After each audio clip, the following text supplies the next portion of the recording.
ಸ್ನೇಹಿತರೆ, ಇವತ್ತಿನ ಟಾಪಿಕ್ ಬಂದು ತುಂಬ ಇಂಟ್ರೆಸ್ಟಿಂಗ್ ಆಗಿದೆ. ಕೊನೆವರೆಗೂ ನೋಡಿ. ಟಾಪಿಕ್ ಬಂದು ಯಾವ ರೀತಿ ಮಾಡಿದ್ರು. ಪ್ರಶ್ನೆ 1, ಪರಿಚಯ ಮಾಡಿಕೊಂಡು ಸ್ನೇಹಿತೆಯ ತುಲ್ಗೆ ನುಗ್ಗೆಕಾಯಿ ತೂರಿಸೋದು ಹೇಗೆ ಗೊತ್ತಾ? ಉತ್ತರ, ನಾನು ಪವಿತ್ರ ಇರೋದು ಬೆಂಗಳೂರಿನ ಯಲಹಂಕದಲ್ಲಿ. ನಾನು ತುಂಬ ಶ್ರೀಮಂತ ಕುಟುಂಬದಿಂದ ಬಂದವಳು. ನಾನು ಪ್ರತಿದಿನ ಕಾರಿನಲ್ಲಿ ಆಫೀಸ್ಗೆ ಹೋಗುತ್ತಿದ್ದೆ. ಜೊತೆಗೆ ನನ್ನ ಸ್ನೇಹಿತ ಲೋಕೇಶ್ ಕೂಡ ಜೊತೆಯಲ್ಲಿ ಬರ್ತಿದ್ದ. ಮೊದಲು ಅವನು ನನ್ನೇನು ಅಷ್ಟೇನು ಮಾತನಾಡಿಸುತ್ತಿರಲಿಲ್ಲ. ಅವನು ನಮ್ಮ ಮನೆಯ ಪಕ್ಕದಲ್ಲೇ ಇದ್ದುದರಿಂದ ಇಬ್ಬರು ಒಟ್ಟಿಗೆ ಹೋಗಿ ಒಟ್ಟಿಗೆ ಬರುತ್ತಿದ್ದೆವು. ದುರದೃಷ್ಟವಶಾತ್ ಒಂದು ದಿನ ಜೋರಾಗಿ ಮಳೆ ಬರುತ್ತಿತ್ತು. ನಾನು ಬೇಗನೆ ರೆಡಿಯಾಗಲು ಟಾಪ್ ಮತ್ತು ಪ್ಯಾಂಟ್ ಹಾಕಿಕೊಂಡು ರೆಡಿಯಾದೆ. ನನ್ನ ಫ್ರೆಂಡ್ ಲೋಕೇಶ್, ಲೇ ಏನೇ ಇವತ್ತು ಈ ಡ್ರೆಸ್ ಹಾಕಿದೆಯಾ, ಬಾಸ್ ಪಕ್ಕ ಬೈತಾರೆ ಕಣೆ ಅಂತ ಅಂದ. ಅದಕ್ಕೆ ನಾನು, ಲವ್ ದಡ್ಡ, ಬಾಸ್ಗೆ ಬೇಕಿರೋದು ಇದೇ ಥರ ಡ್ರೆಸ್ ಕಣೋ, ಅವ್ರು ಯಾವತ್ತಿದ್ರು ಲೈಕ್ ಮಾಡೋದು ಇದೇ ಥರ ಡ್ರೆಸ್ ಅಂತ ಅಂದ. ನಂತರ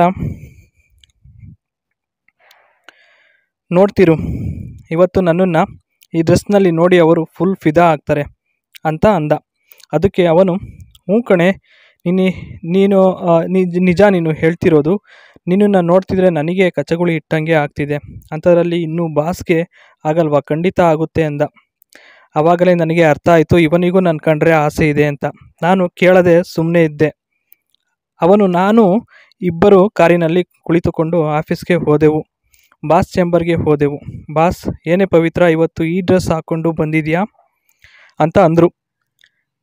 ಅದಕ್ಕೆ ನಾನು, ಸಾರಿ ಬಾಸ್, ಇವತ್ತು ಮಳೆ ಬೇರೆ ಜೋರಾಗಿ ಬರ್ತಿತ್ತು. ರಾತ್ರಿ ಬೇರೆ ಲೇಟಾಗಿ ಮಲಗಿದ್ದೆ. ಅದಕ್ಕೆ ಬೆಳಗ್ಗೆ ಎದ್ದೇಳೋದು ಲೇಟ್ ಆಯಿತು. ಅದಕ್ಕೆ ಆಫೀಸ್ಗೆ ಲೇಟ್ ಆಗುತ್ತೆ ಅಂತ ಬೇಗನೆ ಡ್ರೆಸ್ ಹಾಕ್ಕೊಂಡು ಬಂದೆ ಅಂದೆ. ಅದಕ್ಕೆ ಬಾಸ್, ಇರಲಿ ಬಿಡು ಪವಿತ್ರ, ಈ ಡ್ರೆಸ್ಸಲ್ಲೇ ಚೆನ್ನಾಗಿ ಕಾಣ್ತಿದ್ದೀಯಾ ಅಂತ ಅಂದರು. ನಂತರ ಲೋಕೇಶ್ಗೆ, ಏಯ್ ನೀನು ಯಾಕಯ್ಯ ಲೇಟಾಗಿ ಬಂದಿದ್ದೀಯಾ, ನಿನಗೆ ಏನಾಗಿತ್ತು, ಬೇಗ ಬರೋಕೆ ಅಂದರು. ಅದಕ್ಕೆ ಅವನು, ಸರ್ ಮಳೆ ಬರ್ತಿತ್ತು, ಬಸ್ ಬೇರೆ ಸರಿಯಾದ ಟೈಮಿಗೆ ಬರಲಿಲ್ಲ.